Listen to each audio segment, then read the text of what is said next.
I think one thing we have to do is rewrite a more responsible history of what has happened in this land for a long time. Not in the last 3,000 years, not in the 1400 years. What people in this land have done for a long time has to be brought back. In other countries, people are studying this. If you go to…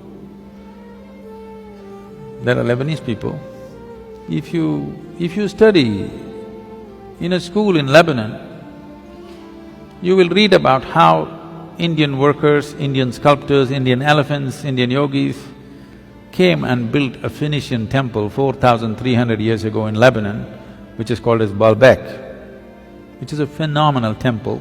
4,300 years ago, some of the foundation stones are over 300 tons and there is no granite in Lebanon. They transported it all the way from Egypt, across the canal and up the mountain and put it up there. Indian elephants, workers and sculptors worked. The proof, there is enough proof, but one proof is visually hanging there is lotuses in the ceiling. Indian sculptor has to put a lotus wherever he goes. Where would a Lebanese sculptor have seen a lotus? Obviously there are no lotuses there. So, how many Indian children have… forget about children, how many Indian grown-ups have heard about this? No. The Tamil kings went and built Angkor Thom and Angkor Wat in Cambodia. Angkor Thom is the largest religious building on this planet. The intricacy and the engineering, the sheer design and engineering of how these temples are built, if you go and see, you will feel proud of being a human being. Because if human beings can think something like this 1,000 years ago and manifest it, it is too much. This was done by the Tamil kings, most of the work done by probably the Tamil labor.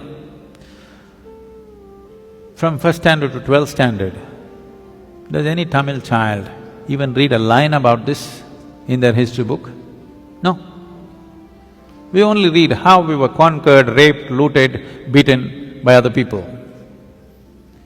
Then if there is no pride, why would you want to recreate it? You need to understand this.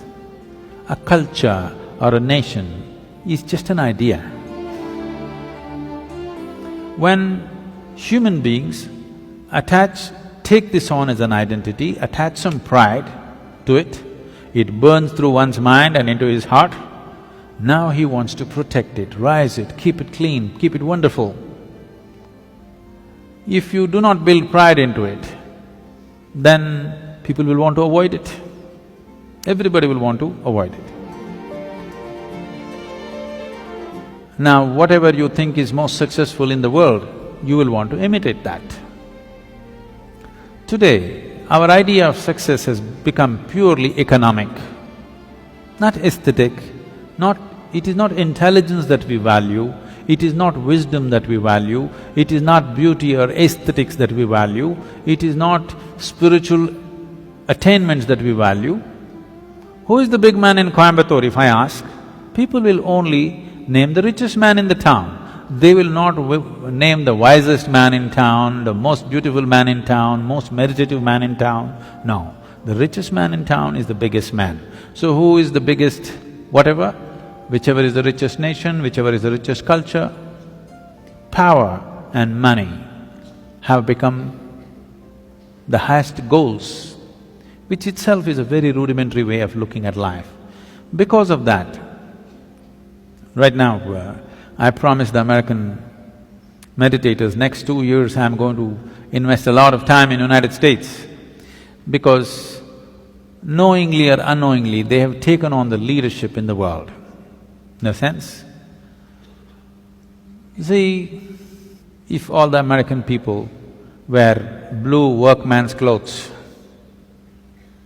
half the world is wearing Americans' workman's clothes. You just go to any city, Mumbai or Chennai or Bangalore especially, you look down below the knees, more than 60% is wearing blue denims. When we have the most intricate weaves, there are over 120 weaves in the country which are unique and many of them are dying, no other culture on the planet has the variety of weaves that India has.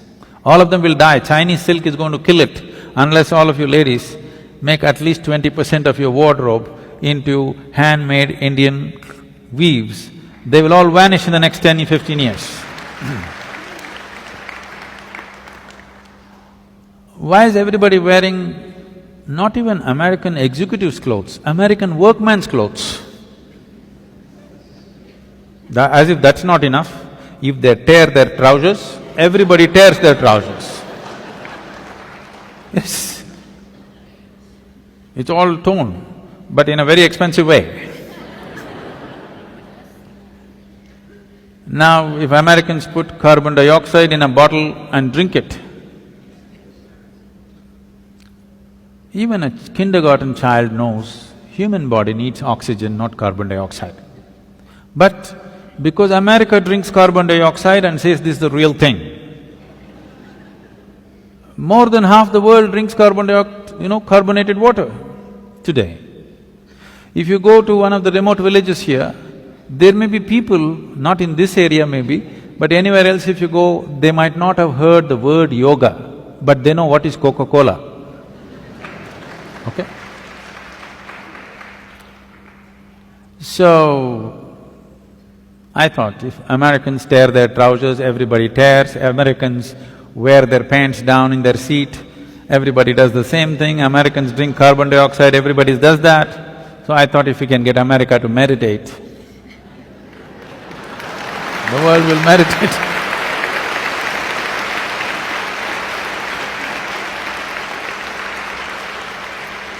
So, we are doing a little bit of a big push in the next 2 years in United States.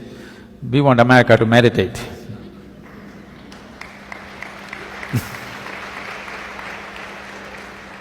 They're kind of getting ready, they're tired of the carbonated water.